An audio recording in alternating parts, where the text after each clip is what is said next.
Good morning, and thanks for tuning in to Yes, the indeed. TMI show with Rall and Manila Chan. It is Monday, May 11th, 2026. Robbie West, our producer, is sitting in for the, Yep. I wouldn't say exactly vacationing Manila Chan.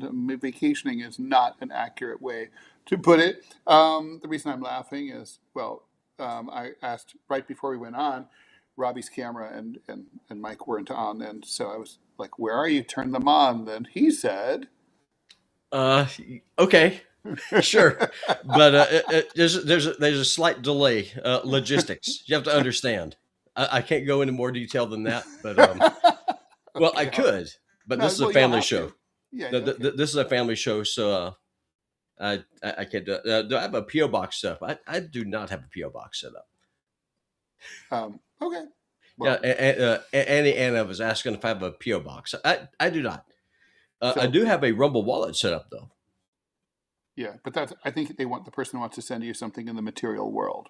Oh, gotcha, for sure. That I'm makes sense. guessing. I'm guessing Awesome. that's the case. All right. Okay, so just to reiterate, thanks for joining us. If you're joining us from Deprogram, there's going to be more Deprogram coming up in a couple of hours. Q&A show with JT, Robbie, and myself is live 12 noon Eastern time here in the United States, going for a full hour answering all of your questions. Priority goes to Super Chats and Rumble Rants. And shall we just get right into today's news? Yeah, I think we probably should because we kind of went over a little bit, and last Friday's show was a little bit shorter. So yeah, let's just jump on into it. All right, let's see if we can avoid. It seems like we're not. The tech gods are favoring us today, so hopefully that'll continue. All right, here we go. Central California peach farmers are preparing. This is a crazy story to me. Are preparing to destroy around 420,000 clingstone peach trees. Right, you heard that right. Over 400,000 peach trees, because Del Monte Foods shut down its canneries earlier this year. Look, it's impossible to go to a supermarket anywhere in the United States over the last, my entire life without having seen Del Monte canned vegetables and fruits. Anyway, Del Monte, the 139-year-old canned fruit and vegetable company, permanently closed its canneries in Modesto and Houston in April following Chapter 11 bankruptcy filing. Robbie, did you know that Del Monte had gone bankrupt? I did not. I did not know that. I did not either. The closures left hundreds of workers without jobs and devastated growers, many of whom lost 20-year contracts with Del Monte and had very few alternative buyers for their crops.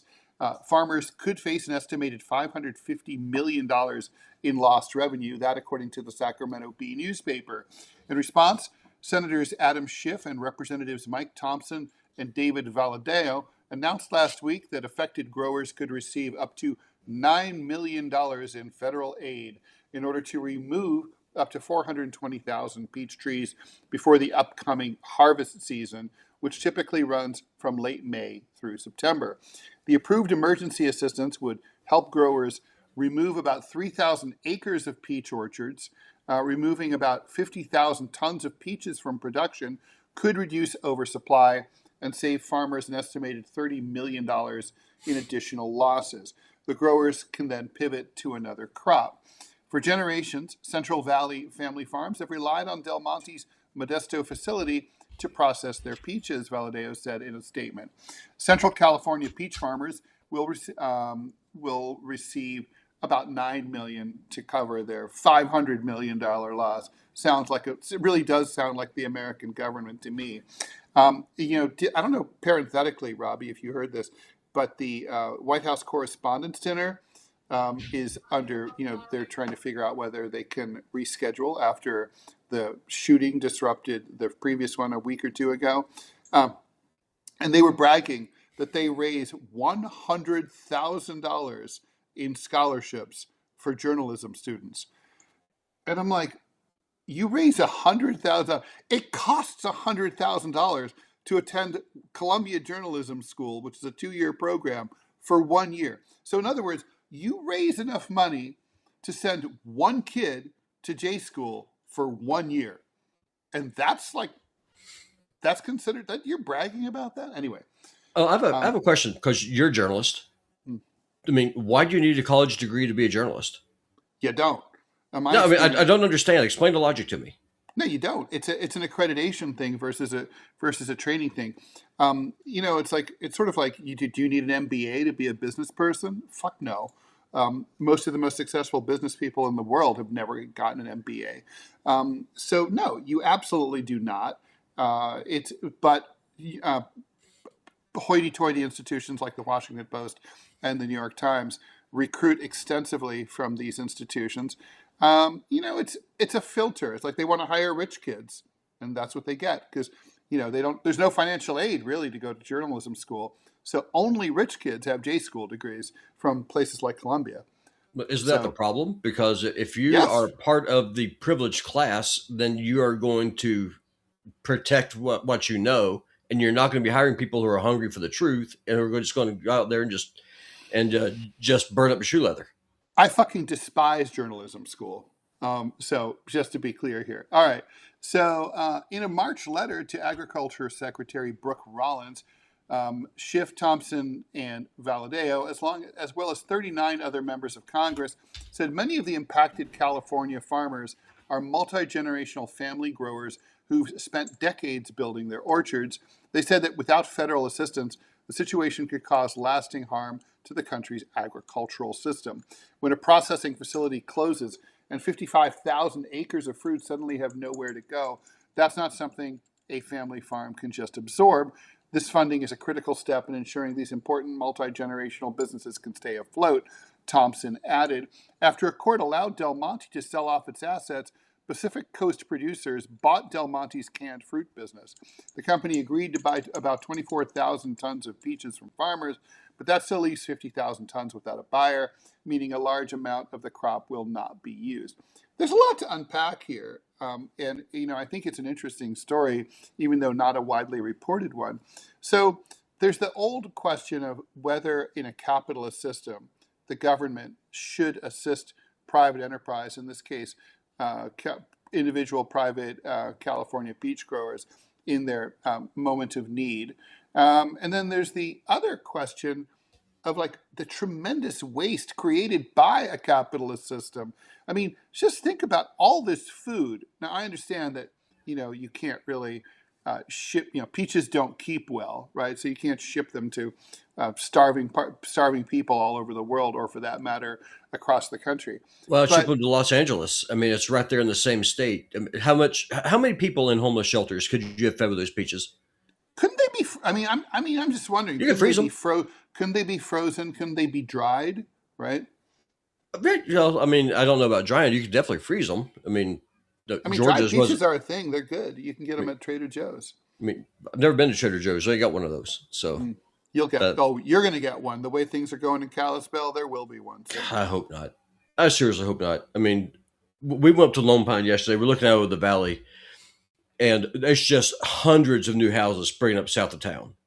I really, though, Zelensky, if you're listening, we could use a couple of well placed drones to try to stop this stuff. But serious question though. But to answer your question about should the feds be stepping in to help companies, the answer is no. Capitalism doesn't work if money is free. Capitalism doesn't work if you get bailed out. Capitalism works if a business fails because the model fails. You sell those assets to a competitor, and you don't go through and then just raise the product that R A Z E, not raise.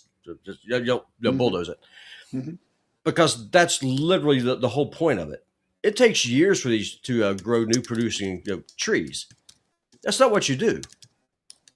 If worst comes to worst, what you could do is every year you could use your precious migrants and you can pick them and then you can donate them for a tax write off. You So don't need to do this stuff. there's also some, but on the other hand, it's government policy, Robbie, that contributed to this bankruptcy of Del Monte.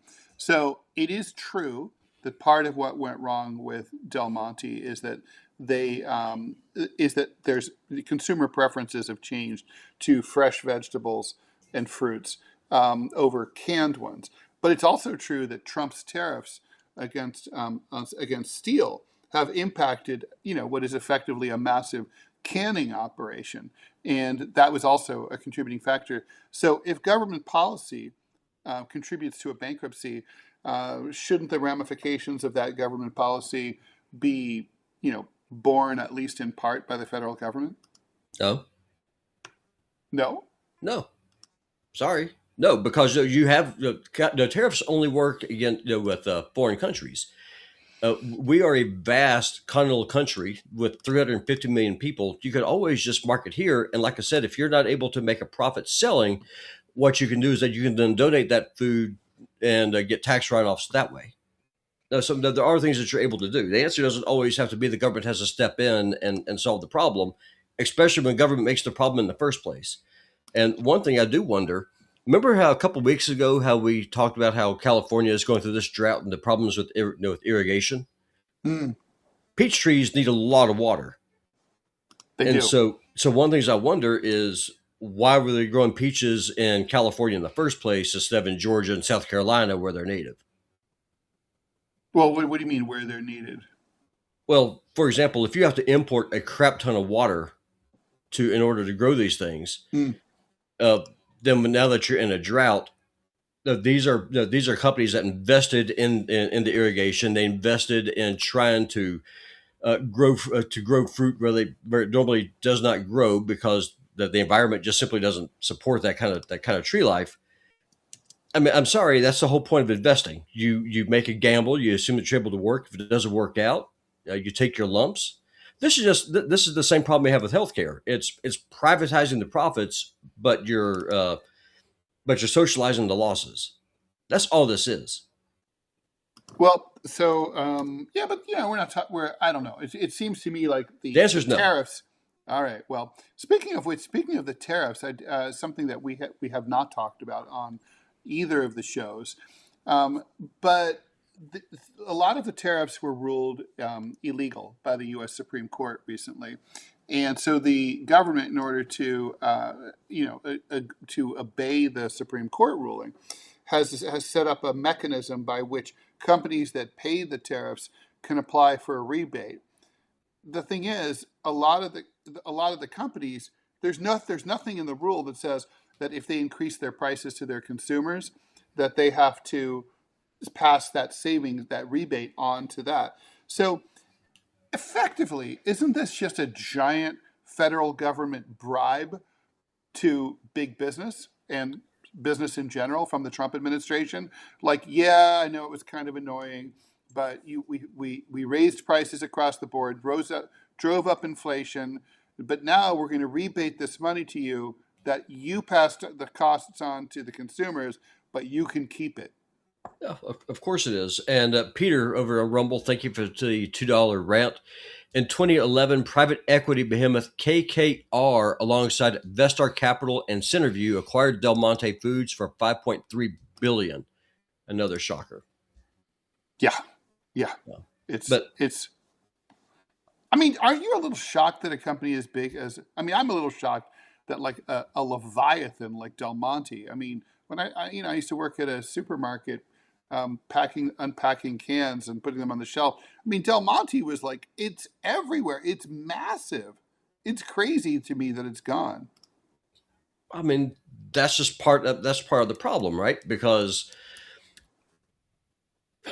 it's a bigger example of the problem that's happening here in Montana. So whenever you're creating inflation to pay for your spending, then what you're doing is that you're really, this would be an Achilles question. I wish I had him here this morning. What you're doing is that you're destroying the purchasing power of the dollars that are currently in circulation. That's why property taxes keep going up relative to everything else. These companies have to pay those taxes too. And it doesn't matter if you're a farmer. It doesn't matter if you're a rancher. It doesn't matter if you are Del Monte. You still are on the hook for those costs. There's only so much profit that you can wring out of your fruit.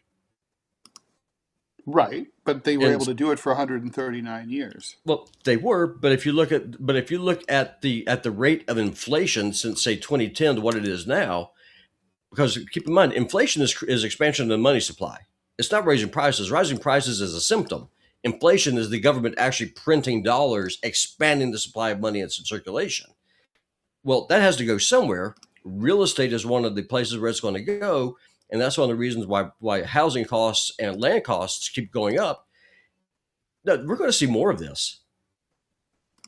Agriculture is in real trouble here. And it doesn't matter if you're Del Monte, it doesn't matter if you're a family farmer. It's ironic because food is more expensive than ever. Yeah, 100%. It's just, for example, if you go, and I like using magazines as a barometer of this because the price is right there on the cover. Look at it. Look at a picture of how much a Time magazine cost in 1980 versus now. It's Yeah, like not to mention it was a lot bigger. yeah, There's for been a lot sure. of shrinkflation. Yeah, for sure. It's not that the magazine became more expensive. It's that the dollar in your wallet became cheaper, Well, and there's that's other systemic. factors at work too. Like for example, the price per unit of printing Time magazine when it had a circulation of 15 million was a lot lower than the price per unit of publishing something when it has a circulation of 80,000. Well, for sure. But I'm just talking about just again. That's just a barometer. It's just something people are able to see just at a glance. Mm-hmm. But then you figure that out into housing costs and into farming and all this other stuff. Like for example, if I bought a house now, let's say if I bought a house for $400,000, and then I want to sell the house 15 years from now, and I sell it for 600,000, that house didn't get more value. It's just that the purchasing power of every single dollar that I have is worth less. So it takes more dollars to equal what I have. I'm not making more. I'm actually earning less. That's the whole problem here. And that's what's happening with these farmers. It doesn't matter if it's Del Monte or if it's your chicken farmer down the street. The problem is exactly the same. And the problem is the government. Well, let's move on from there because we have a lot to get to. All right. There's kind of a theme for the next two stories. I'll let people figure out what that is. That's one way to make your heart jump or slow it down in one man's case. Walking home one night, a 29-year-old man from Queens, New York, started experiencing heart palpitations of 140 beats per minute, far higher than the average resting heart rate of 60 to 100. But when he was admitted to hospital, the solution came as a bit of a surprise in an area farther south of his heart. A rarely dangerous or life-threatening, heart palpitations can be brought on by several causes like a lack of sleep, caffeine, alcohol, or stress. The rapid fluttering, flip-flopping, or pounding sensations in the chest often go away on their own, or they could be a sign of arrhythmia, abnormal heartbeats when electrical signals that tell the organ how to beat aren't working properly. Before using standard procedures to restore regularity, the attending doctor needed to check for gastrointestinal bleeding by performing a routine digital rectal exam, according to a report of this case. A finger up the butt was all it took to slow down the patient's heartbeat to 80 beats per minute and make the irregular heartbeat disappear even months later at a follow-up. Having no history of heart problems or signs of a heart attack, the man had undergone an electrocardiogram earlier that detected signs of atrial fibrillation, AFib, a common type of arrhythmia. AFib means the heart's upper and lower chambers are out of sync, resulting in less blood filling the lower chambers and reaching the lungs and the rest of the body. While the cause of the man's irregular heartbeat was unknown, typically medications or a procedure that uses synchronized low-energy electrical shocks are the first lines of treatment. The patient was also prescribed an anticoagulant to prevent the formation of blood clots. While the usual treatments slow and regulate heart rhythm within hours, the rectal exam provided the same solution in a matter of minutes. The theory was that the exam affected the man's nervous system by stimulating the vagus nerve, the longest cranial nerve in the body, which connects the brain to major organs like the lung, gut, and heart.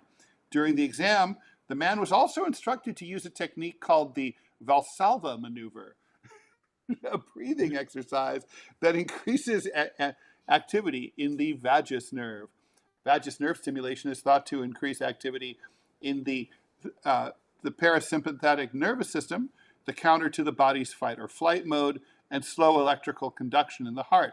Although the exact cause is unknown. AFib is often associated with overactivity of the parasympathetic nervous system.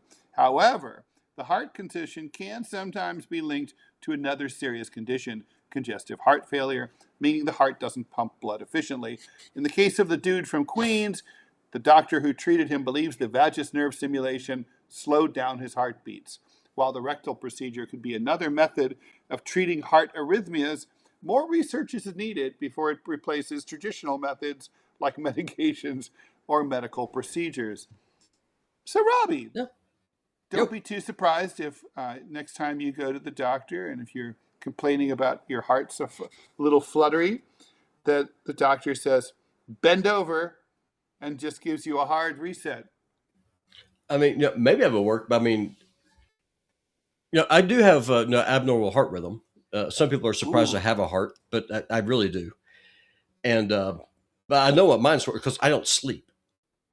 So the doctor's like, Robbie, you've got to start sleeping more like 3 hours a day. To which case I said, but there's so many more things that I can do that are so much more fun than sleeping. And but I don't know. I mean, maybe we'll see what happens. Well, I Or mean, maybe don't. I could ask Kizzy. He's like, hey, my heart rhythm is up. How about you Huh?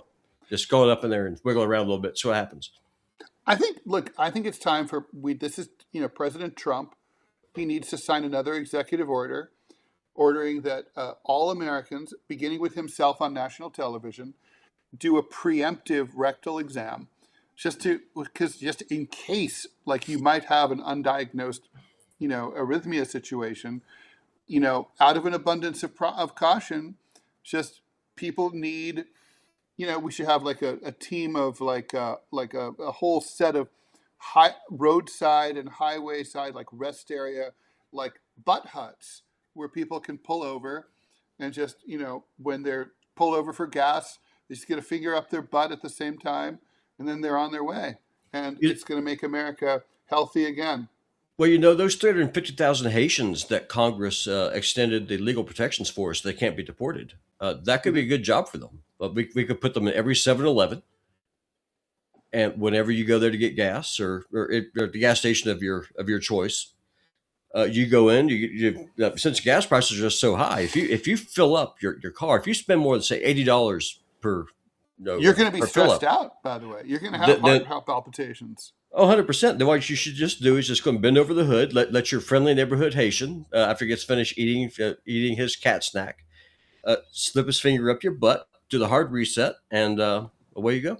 I can live with that, but I think that like right wing like Republicans and Zionists should get the biggest Haitians. They should be Well, assigned to the 6'5" male Haitians. I don't think that's going to work, Ted, because you got to have a heart to have a heart palpitation. Good And point. so, I mean, so if you're a Yeah, but genocidal monster like that, or if you support genocide like that, especially in the name of your fake god, uh, then I doubt that you even have a heart, much less a brain. let's see. We have Peter I. Thanks so much for the donation. Yeah. Oh, you already mentioned this one. Yep. All right. Thank you. The end. Sorry about that. Um, all right. Well, any thoughts about any Yeah, thoughts about Manchild says it's called a glory hole. Why is a butt called a glory hole? No, but it's not called a glory hole. A Well, glory hole, and full disclosure, I have never seen one, but I know people who've seen them.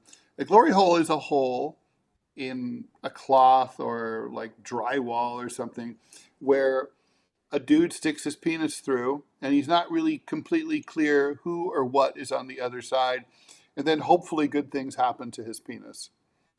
but why would you ever do that? I mean, Robbie, you're a man of faith.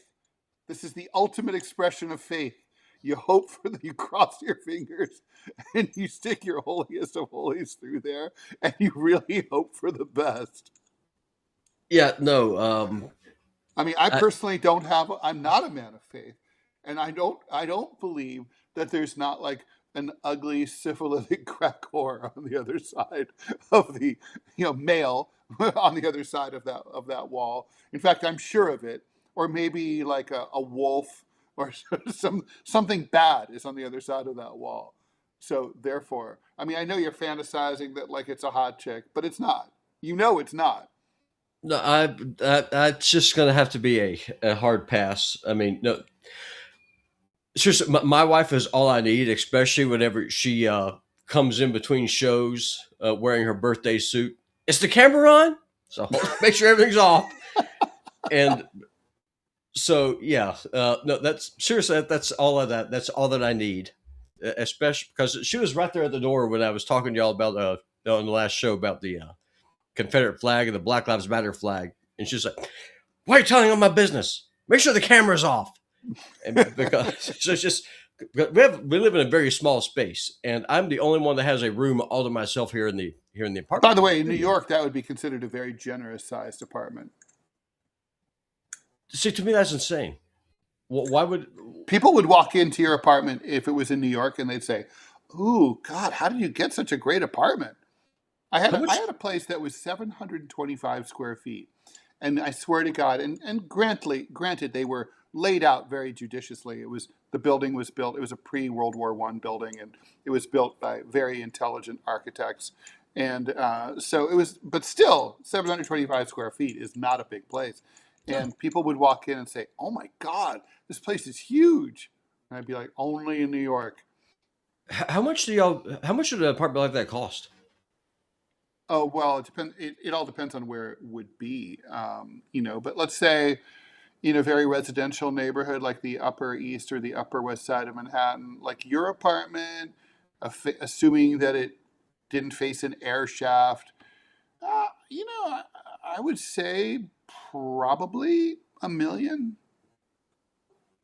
Yeah, I mean, to own, so not to rent. So you to can actually own, own it. to own. Yeah, you could own it. I mean, it could be more. Like if it was like in the village or someplace more desirable. Gotcha. Yeah, because here you never own.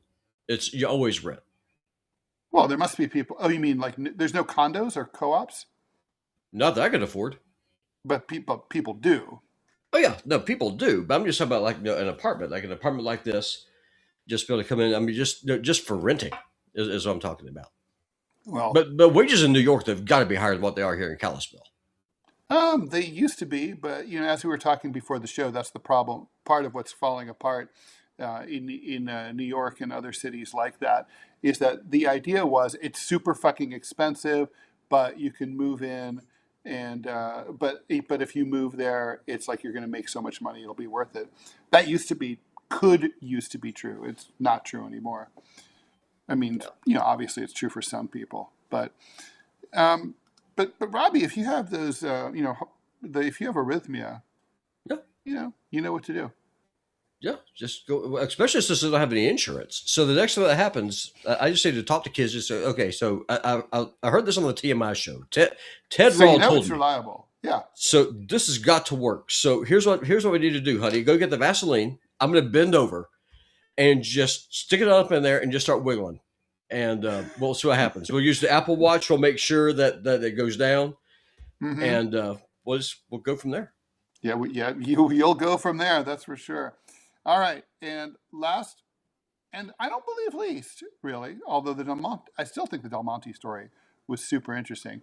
And Oh, here we Montana go. killed its first hiker this year. Oh yeah, yeah. So explain what happened there. So a person went hiking up in Glacier National Park and decided that That's near you. yeah, it's I can literally see it from my window.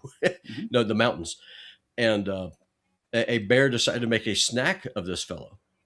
So if you come to Montana and if you're going to go hiking in bear country, you need to realize you need to be ready and willing to take your life into your own hands, or else you can be a tasty snack for a biped.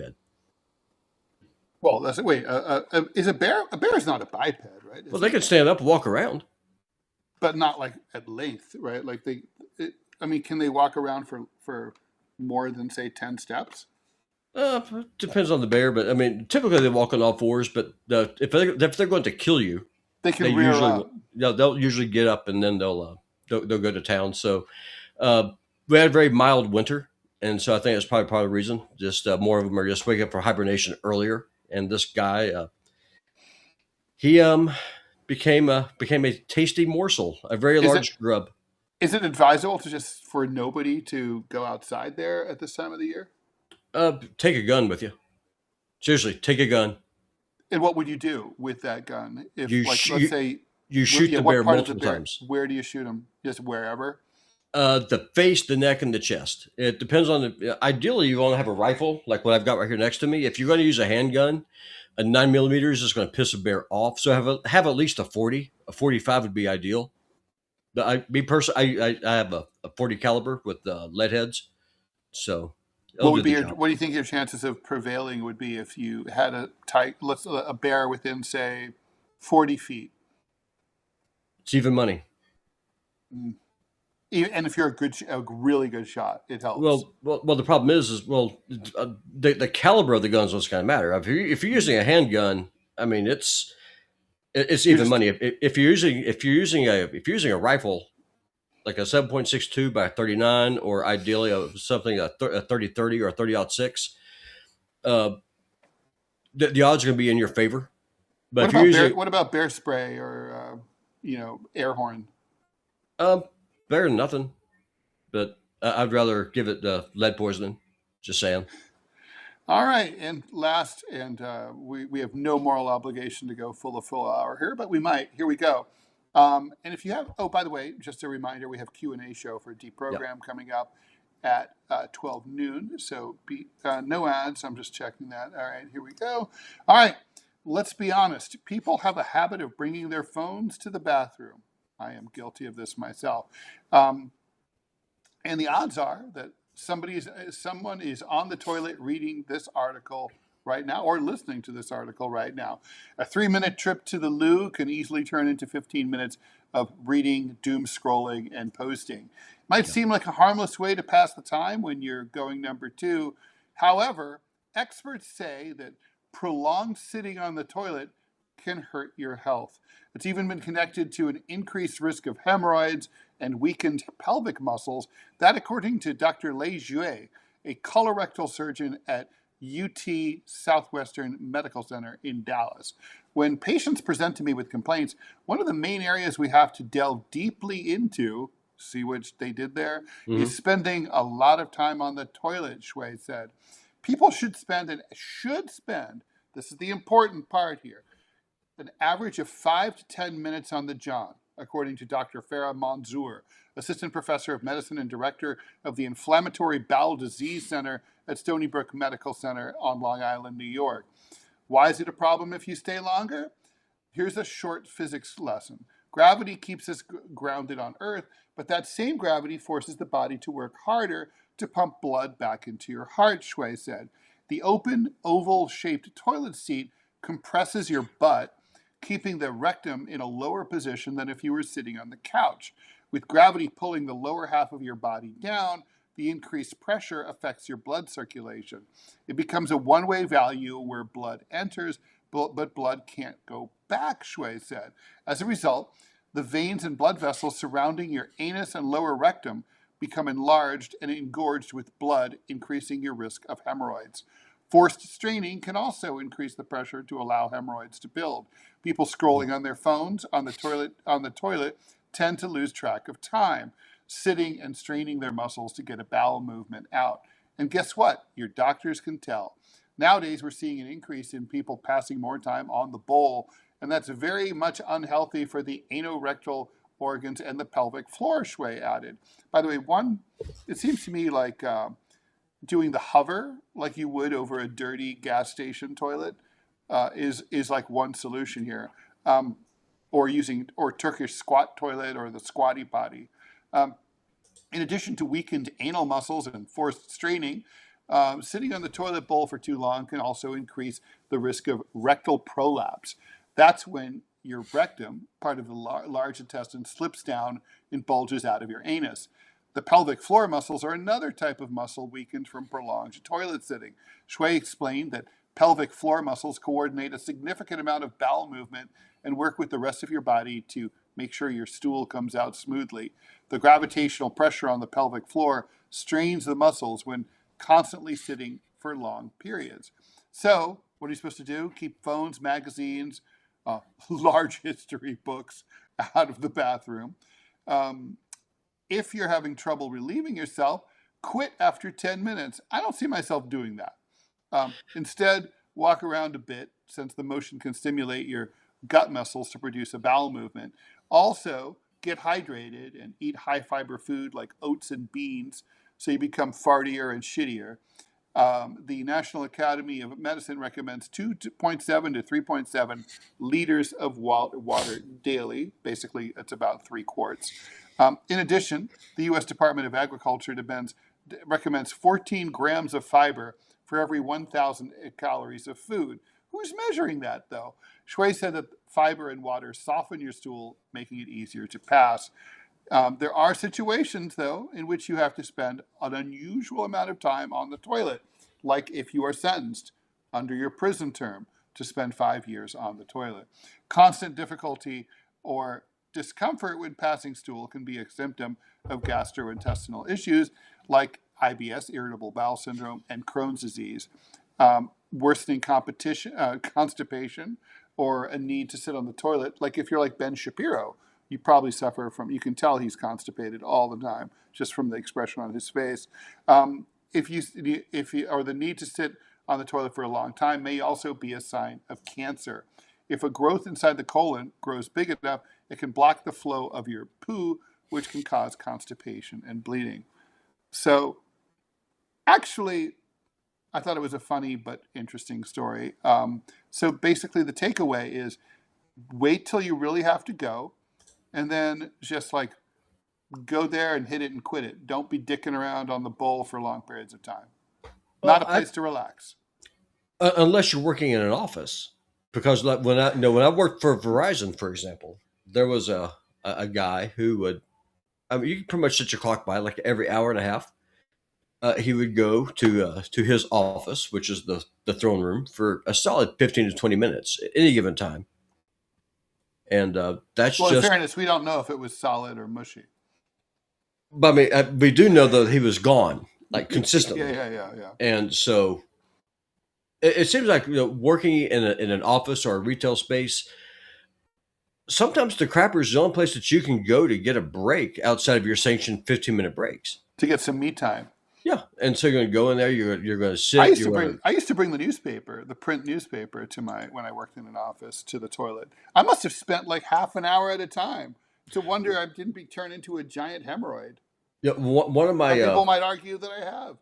One of my favorite books that I would read whenever I was younger. It was called The Pacific War. Let me see here. What? By William Hopkins. Have you ever read that book, Ted? No. Highly recommend it. Highly recommend it. It is a magnificent volume.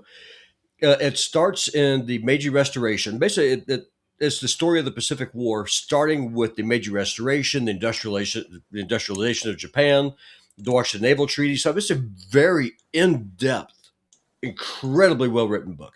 Mm-hmm. And if you don't lose yourself for hours sitting on the throne room, that is a magnificent book in which to read into, because it just. But according to the colorectal experts here, you could really fuck yourself up. Well, I mean, maybe, but you can fix that with a bag or something. There are things that you're able to do. You can always snip the hemorrhoids off.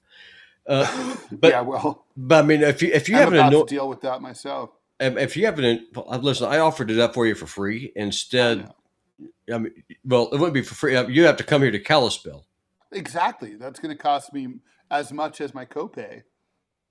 But you would get to see Montana, though, in all of its glory. I take you up to Glacier Park. But then I'll barely be able to walk around because I'm going to have bandages on my butt for like weeks afterwards.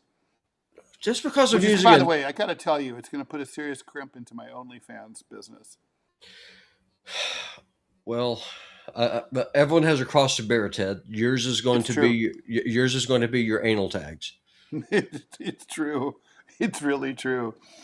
It's not even a good name for a punk band. Yeah. Hello, Seattle. We're the anal tags. Yeah. Manchild says Nepal used squat toilets. No. Yeah. The house we lived in before we moved actually into town had outhouses. I like squat toilets. And so if it's 30 below zero outside, you're not going to be spending a lot of time No, on you're the gonna hit it and throne room. quit it. I Yeah, had for sure. I remember going for a squat toilet like in Central Asia, where it was on a platform, and it was in the middle of a field, and it was just a platform with like four holes in the top, and there was this Chinese dude. He was he was like probably like 65. He wore a fedora. He was squatting without propping himself down on anything. There's nothing to hold on to, while reading the paper. And he was up there for a good 20, 30 minutes. And I was like, that man has some seriously impressive, like, leg aisle and accile muscles to be able to Very much pull so. that off. Also, I don't think that what I just talked about, that warning would apply to him, because you don't have the, if you're squatting like that, you don't have like the rims of the toilet, impacting your blood circulation. I don't think it's really matters. You can do it for, it's probably good for you. Probably, I would think so. Just, I don't know. It's just, I wonder how they do it on the reservations. I have to go down there and talk to some of the Like they don't Indians have that live toilets there. at the on the res. Um, Evidently, some do, some don't. Depends on how primitive is that they want to live, because some of them are trying to go. Pardon the term, they're trying to go native and get away from the comforts of the white man. But Well, though they enjoy the alcohol and the free medical care that the white man provides. So I'm not sure how committed they are well, to this. the alcohol I think was not really so much as provided as, like, kind of like used as a weapon of used as a weapon, like the opium in the opium wars. Oh, for sure. Like we were in East Glacier. It's a beautiful little town. I wanted to move there, but kids is just like absolutely not. It's a town that's 300 people. That that's the population they have there on a sign. And I want to live there because for me it'd be perfect. She's like, probably there's no place to shop. There's nothing to do. She's like, that's why I like it. Kalispell's getting too big, and so I want to get away. And I wonder how this works. Well, once you really get out into the bush, on the reservation, or even some of the really small rancher towns, like at Creston, where I used to live, modern plumbing is not the it's not the norm. They actually still do use outhouses there. If you go up where the Hutterites live up there by the Canadian border, sure, it's the same thing. So, yeah, I can't speak to that. I don't think I've ever. I think the only time I've ever been to a reservation, I was like maybe 8 or 10 on a road trip with my dad, where we stopped somewhere and saw, like, some dance, and my dad bought me like a beaded bracelet, which has long been lost, and that's it. Yeah. Come here in July, and what I will do, I'll take you to what they call Frontier Days. It's a town south of us, I don't know, 60 miles south of where I am. It's called Rodan, and they have this big powwow, and they have the Kootenai and the Salish Indians all get together to have this big old powwow, and then have a rodeo, and it's pretty wild. Then you get handmade Indian made stuff, blankets, beads, All right. tomahawks. All right. Well, It'd be if I fun. can come up with the money, these days money's been a little bit tight, but as you know, Oh, we've been talking about that. oh, for sure. No, things are tight. Yeah, for sure.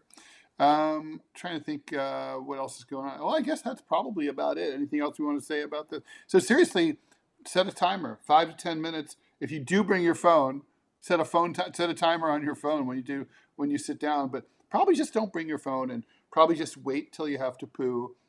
Don't just go see what happens. Like, wait till it's really like a pressing matter. Leave your I, phone out. Go sit down. Get it done. Hit it and quit it. Be gone.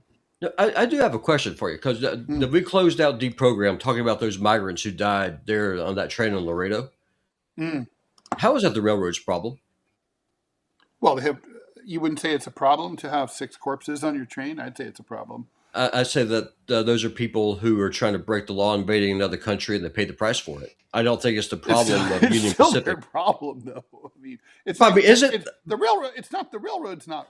I think legally. I mean, I don't know. Are they legally responsible? I mean, Why would they be? to some. Well, they didn't secure their facilities to prevent, people from climbing on who aren't supposed to be there. I mean, It's sort of like Robbie. You know what the analogy is in most jurisdictions, and you probably live in one of them. And I think it's absurd. Even if you live out in the middle of nowhere, if you have a swimming pool, yeah, and you have to usually put a fence around your swimming pool, and why? You could say like, "Oh, it's to prevent kids from falling in." And you're like, "Well, I don't have a kid." That's like, or my kids all swim. They don't need a fence.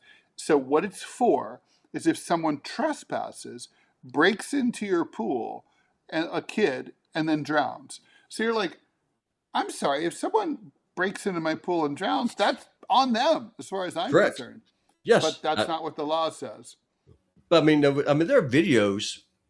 You don't have to take my word for it. Where in Mexico they load migrants up on cars and on trains and just ship them to the border. I mean, that was Oh, happening yeah, night they and do. Yeah, day, yeah, all yeah, the yeah. time. With especially under the Biden administration. I don't know if it's having so much It's stuff well with documented. Shadwell. Yeah. So, Obviously, it's still going on. This kind of proves that it's still going on. of course, it That the is. trains are moving up the spine of Mexico, Yeah, for and sure. yeah. And so I mean, if you're going to do that, if you're going to if you're going to play chicken with the Reaper, especially with warmer weather and stuff, and those train cars, they're not air conditioned. They don't even have water. Do they have food? We don't know. I'm going to assume probably not. Uh, then if you're doing this, and if you are hopping a train to break into a country from which you have zero legal right to be there, and if you die for it, well, sorry, it's Darwinism. Yeah, I mean, I don't. My first thought is that probably the railroad should not be held liable in any way. I don't think there's any thought of that. I think that this is just more of like they're trying to figure out where these people came from, and I think we kind of know where they came from and Yeah, what they wanted, and I think we kind of know the answer to that. It's obviously sad, tragic. yeah. No, I completely agree. And so you mentioned that anti-Semitism is a creature of the right. Could you unpack that for me?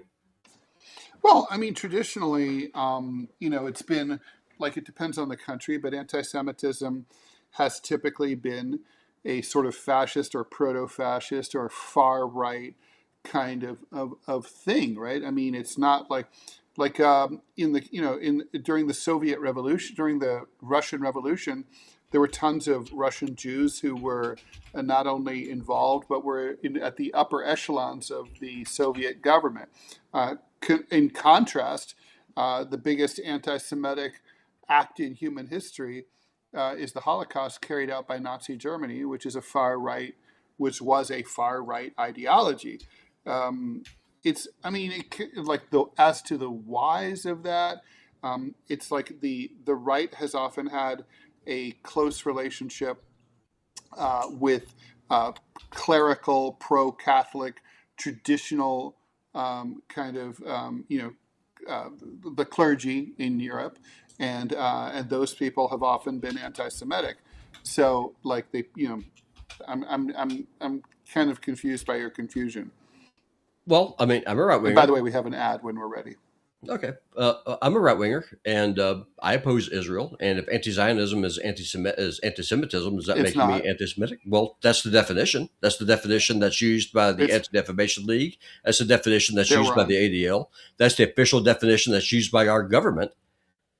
And as a Christian, if I try to convert a Jewish person to Christianity, does that make me anti-Semitic? I don't know. I mean, I think you could make that argument. I wouldn't make that argument, but But that's a problem. That's a problem with the definition that you're putting out, because you can't define the term. I'm not what saying I'm not. anti-Semitism is very easy to define. It's No, it's it's contempt of or hatred of Jews because they're Jewish.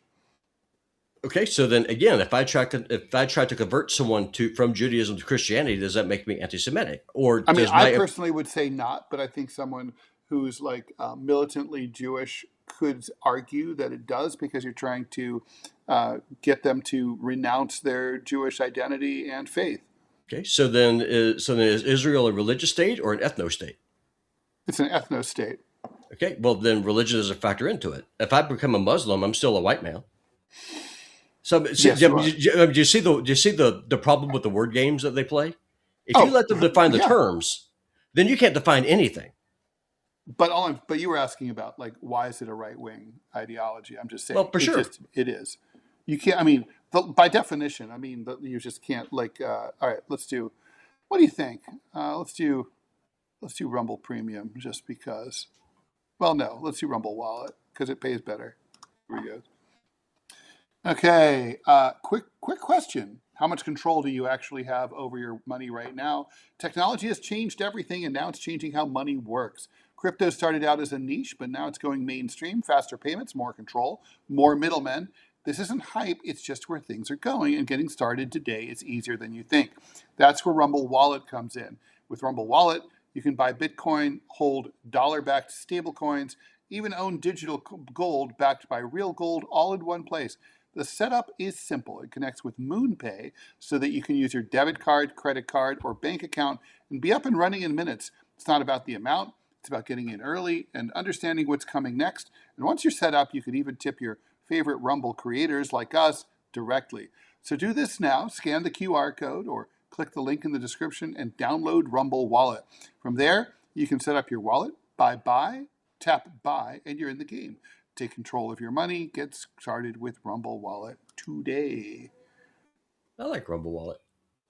Yeah. No, I did it. It was not hard to do at all.